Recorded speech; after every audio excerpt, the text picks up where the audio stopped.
Nouveau rebondissement dans l'affaire Ouradou-Djegou, les deux rugbymen français accusés de viol.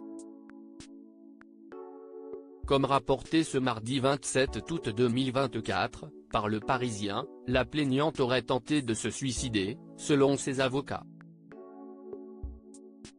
Depuis cet été, cette affaire judiciaire concernant les sportifs Ouradou-Djegou est sur toutes les lèvres. Voici le rappel des faits. Après leur victoire d'un match test contre l'Argentine, les deux rugbymen se sont rendus dans une boîte de nuit du côté de Mendoza. Mais c'est à leur retour à l'hôtel que la soirée aurait basculé. Ils sont accusés de viol aggravé en réunion et d'actes de violence par une femme de 39 ans. Dès ces accusations portées, Hugo Ouradou et Oscar Djegou ont été inculpés.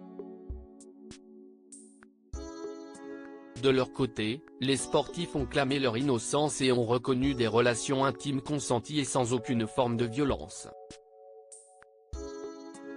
D'abord incarcérés, ils ont ensuite été remis en liberté mais avec interdiction de quitter l'Argentine. Plus d'un mois et demi après le début de cette affaire judiciaire, nouveau coup de théâtre, d'après les informations publiées par nos confrères du Parisien ce mardi 27 août 2024, la plaignante a tenté de mettre fin à ses jours.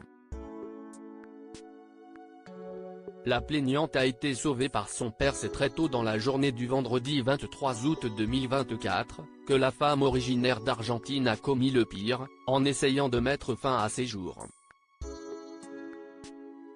Il était environ 3 heures du matin, et la plaignante était en voiture avec son père. C'est ce dernier qui a pu éviter ce drame. Selon les récentes déclarations de ses avocats maître Natacha Romano et maître Mauricio Cardello à l'AFP, notre cliente a tenté de se suicider vendredi et, pour cette raison, ne s'est pas présentée à l'audience ce jour-là. Elle va bien et elle est hors de danger, cependant elle ne sera pas présente à la nouvelle audience décalée au mardi 27 août. Précédemment, Mauricio Cardello avait justifié l'absence de sa cliente à l'audience, pour cause de problèmes gastriques, une douleur assez forte. De son côté, Raphaël Cuneo Libarona, avocat de la partie adverse, avait dénoncé un subterfuge, ayant pour but de ralentir le processus judiciaire. Dans les prochains jours, les représentants des rugbymen devraient déposer une demande d'abandon des charges.